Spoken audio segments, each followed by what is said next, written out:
Hello बच्चों, let's see the question. Question is potential at point A is 3 volt and at B is 7 volt. An electron is moving towards from A to B. Okay. So option A is it must have some kinetic energy at B to reach A. B is it need not have any kinetic energy at B to reach A. Option C is to reach A it must have more than or equal to 4 electron volt kinetic energy at B.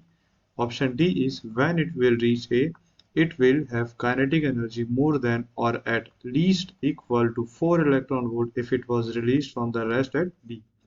Okay तो यहाँ पे क्या बोला है कि A की 3 volt है, B की 7 वोल्ट है, और अगर वही जो इलेक्ट्रॉन है वो A से B जा रहा है तो कौन सी कंडीशन ट्रू होगी. ओके सो की कंसेप्ट इज की concept is energy conservation. ये क्या होता है? Kinetic energy, initial kinetic energy plus initial potential energy equal to final kinetic energy plus final potential energy. Okay तो ये हमारा की कंसेप्ट है, ये आगे यूज होगा हमारे आंसर में. सो आते हैं अब अपने आंसर पर. क्वेश्चन में क्या बोला है कि ये ए पॉइंट है, ये बी है.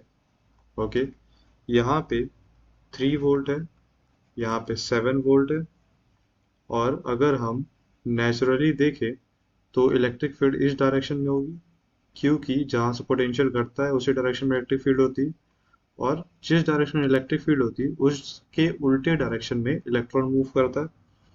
ओके तो अगर हम इस इलेक्ट्रॉन को सिर्फ रिलीज कर दें तो वो इस तरफ फोर्स लगाएगा, क्योंकि वो उल्टे डायरेक्शन में जाना चाहता है.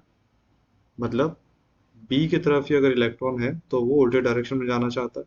ओके सो यहाँ ए रीच करने के लिए हमें कुछ ना कुछ काइनेटिक एनर्जी प्रोवाइड करनी पड़ेगी, कुछ ना कुछ फोर्स देना पड़ेगा, कुछ ना कुछ काइनेटिक एनर्जी प्रोवाइड करनी पड़ेगी ए तक जाने के लिए. तो ऑप्शन ए क्या है? It must have some kinetic energy at B to reach A. तो ये ऑप्शन सही है. अब क्या बोला है? It need not have any kinetic energy at B to reach A. ये ऑप्शन गलत है, क्योंकि उसे काइनेटिक एनर्जी की रिक्वायरमेंट होगी.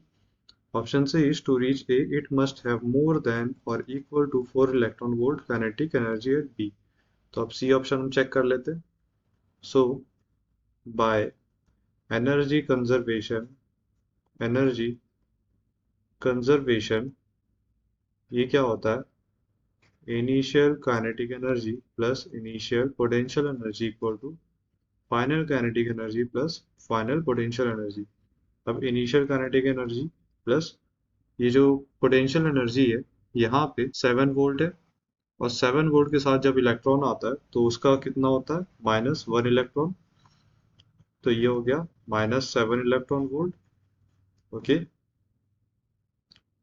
फाइनल काइनेटिक एनर्जी प्लस यहाँ पे ये 3 हो जाएगा, तो -3 इलेक्ट्रॉन वोल्ट. ओके तो ये क्या हो गया? Initial kinetic energy equal to A F plus 4 electron volt.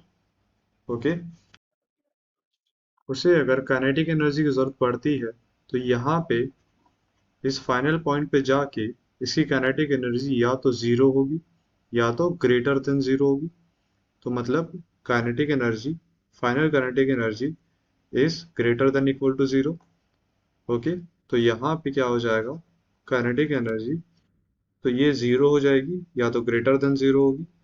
तो kinetic energy, initial kinetic energy is greater than equal to 4 electron volt. Okay तो ये वाली कंडीशन होगी. सो यहाँ पे क्या बोला थर्ड ऑप्शन में? To reach A it must have more than और इक्वल टू 4 इलेक्ट्रॉन वोल्ट. तो ये सही है. बी पे पहुंच के बी पे पहुंचने के लिए या तो उसे 4 इलेक्ट्रॉन वोल्ट की जरूरत है, ए पे पहुंचने के लिए या तो उसे 4 इलेक्ट्रॉन वोल्ट की जरूरत है या उससे ज्यादा. अब डी में क्या बोला है? When it will reach A it will have kinetic energy more than or at least equal to 4 electron volt if it was released from the rest B. अब हम बी से यहाँ पे रिलीज कर रहे हैं तो वो उल्टे डायरेक्शन में भाग रही है, इसका मतलब ये ऑप्शन गलत है. कौन कौन सा ऑप्शन सही हुआ? Option A and option C. Okay तो ये हमारा आंसर है. So hope you understood it well. Thank you.